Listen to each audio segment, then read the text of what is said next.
Astral Warriors, Part 1. Hello again. Thank you for being here with me once more. I hope you are very well today. I am Marie. Hello, welcome to my channel. This information can be seen as science fiction, or as the viewer sees best, and I post it for entertainment purposes only. Still, I take my information very seriously, and for whoever has eyes to see. I am writing this on the morning of September 22nd, 2024. The physical body is a filter. Through its 5 or 6 senses, including telepathy, you can only perceive something in the vicinity of 3% of all what is.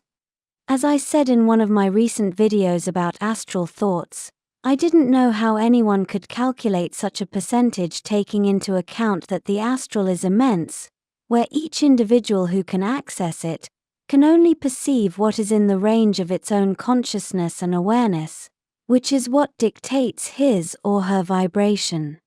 But it looks like I have found an answer to why so many people state that the physical world we perceive as the world of the living is only 3% of everything that there is. The 3% number comes from the white light electromagnetic spectrum human Lyrians can see with the naked eye, leaving the other 97% to all the other electromagnetic frequencies such as infrared, ultraviolet, X-rays, gamma rays, and so on, which cannot be perceived without technology and instrumentation. Although this 3% number is valid, it is only an attempt to calculate what amount of the greater reality we can perceive with our body's senses, especially with our eyes, yet it is by far not an accurate number, as the astral most certainly is not contained, nor is it defined by scientifically accepted electromagnetic ranges and spectrums, much less by those which can be detected by instrumentation. However advanced such instrumentation may be, it will not detect all the astral, even though it is proven that some of the detectable electromagnetic ranges do correspond to some parts we could argue do belong to the astral. An example of this is when people can detect ghosts, orbs, creatures, elves, goblins, and unidentified flying objects, among other things, using infrared cameras. Yet all those are only visible when their existential vibration becomes compatible with the detection ranges of such technological devices. But then again, all those creatures and objects also become vibrationally compatible with the visible white light spectrum we can see with the naked eye, from time to time. Everything that exists and every existential realm is defined by its frequency and vibration, where individuals with a soul can perceive or experience such realms when their thoughts move their vibration to be compatible with each realm, because thoughts are what steer our present and future vibration. So every realm is a vibration, and the astral as I know it includes existential vibrations and their frequencies which are well outside anything detectable with technology, be it from Earth or any super advanced civilization. Each person will define and describe the astral differently, and what one says may or may not coincide with what the others are saying. Therefore we are all complementary because none of us can define what the astral is, as it is simply too immensely large, and to the point where I could argue that it is all that is included in the unity of Source itself, which includes the world of the living as well. But one of the definitions of the astral which is most useful is to relate it to the spirit world, as in the existential realm which is just below the world of the living, and which is a mirror image of the material world, sometimes a bad caricature of it, as that realm is being manifested by the memories and the experiences of creatures and people who have crossed over, and by the egregore manifestations of the collective unconscious. The astral is also boiling with all kinds of creatures who have never been alive, and which are only animals, many of which exist by parasitizing others, mostly those who have a biological body, as its 5 or 6 senses lock their perception away from the existential vibration of those parasites, therefore enabling them to effectively exploit those, simply because they are unaware of their existence, and relate their unwanted symptoms to other causes. Some people, on Earth and elsewhere, have the capacity to astral travel at will, which is to enter those realms and do almost whatever they want there. Some species are better at astral traveling than others, but those who cannot are mostly limiting themselves because of their strong belief systems, that is because of the pet ideas they hold. For example, the Irma are especially gifted at astral traveling, as all cats are, and human Lyrians are somewhere in between being gifted and not, depending on each individual and the culture they are a member of. Concentrating on how human Lyrians astral travel, there are many techniques, but in my experience, each individual has his or her own, and what works for one may not for another. As Yazhi and I can describe what we do, is that we simply focus on wanting to be in the astral, and we shift our consciousness there, sometimes moving our perception away from our biological bodies, and sometimes still conserving the awareness of what our bodies are doing. One important thing to point out here is that we do not, quote, move out of our bodies, as that is a very widely accepted idea associated with astral traveling. We do not need to focus on leaving our body as many people do.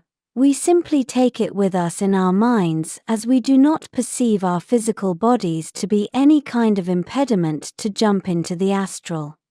We don't think of it as taking our body with us, we simply become all astral, or we simply do what we do, without giving much thought to where our physical bodies are, as we enter something like a self-imposed hypnotic state, and we do so, as we have had a lot of practice all our lives, and also with past life experience in all this as well.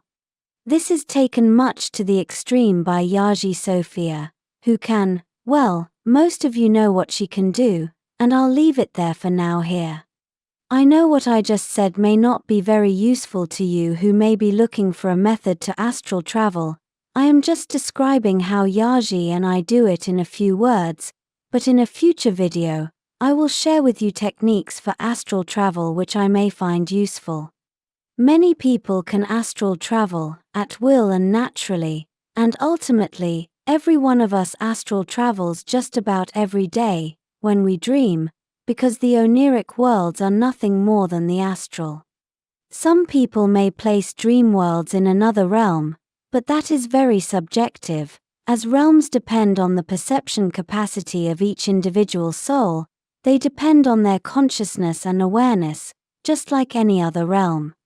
Talking about Earth and its surroundings, although this applies everywhere else as well, so many people can astral travel, with a purpose, that many, if not all the governments on Earth, have even effectively weaponized some parts of the astral.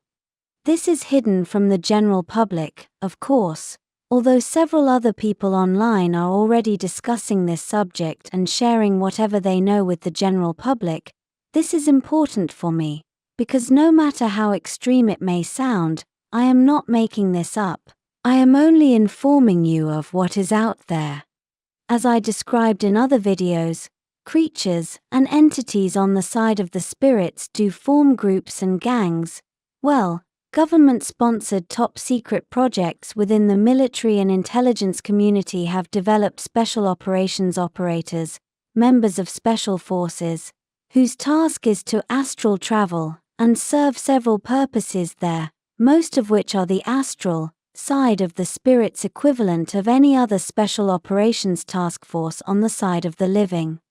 Astral traveling soldiers and agents enter the side of the spirits to attack and sabotage whatever they can and whoever they can, as an assigned mission. This adds another uncomfortable layer to the targeted individual problem on Earth, as many people do not know, and have no idea why their projects and lives are always in chaos, and not allowed to advance in their projects, all because of reasons which are unknown to them, and which may be thought only as a case of constant bad luck. As there are astral special forces operators on one side, they are too on the other, making the astral another battlefield which most people in the world of the living are completely unaware of. What is worse, the vast majority of all conflicts, not to say all of them, develop and are decided in the astral, and from the astral, and the inexplicable chaos on the side of the living is only a reflection of what is going on below.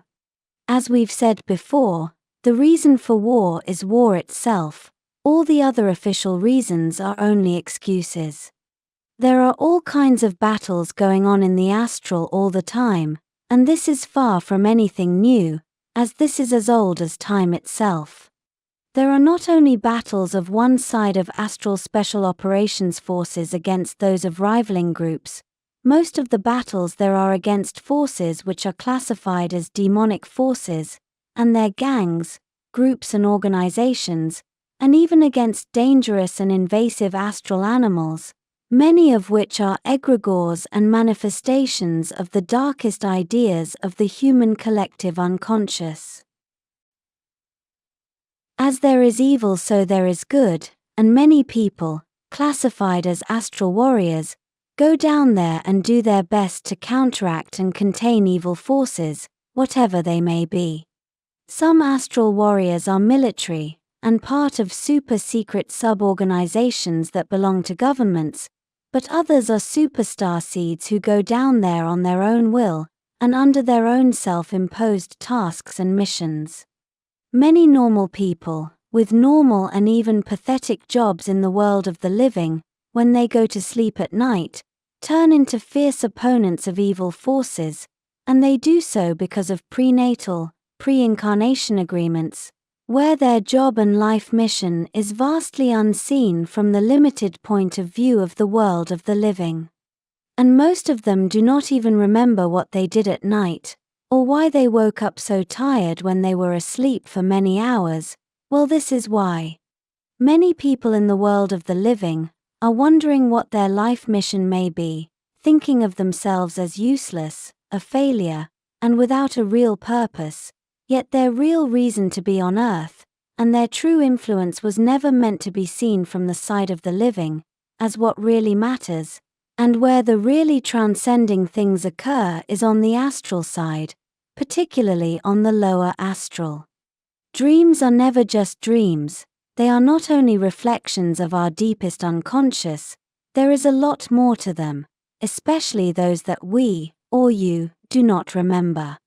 The souls of those people only use their biological bodies as a forward operating base, a FOB, from which to do their essential and even critical work in the astral, when asleep. Even when most of them do not remember what they did last night, all they know is that they feel they did not rest well. This subject will continue as there is a lot more to be said. This is an introduction to the subject. This will be all for today. As always, thank you for watching my video, and for liking, sharing, and subscribing for more. It helps this channel grow a lot. And I hope to see you here next time. With much love and appreciation, your friend, Marie Swaruu.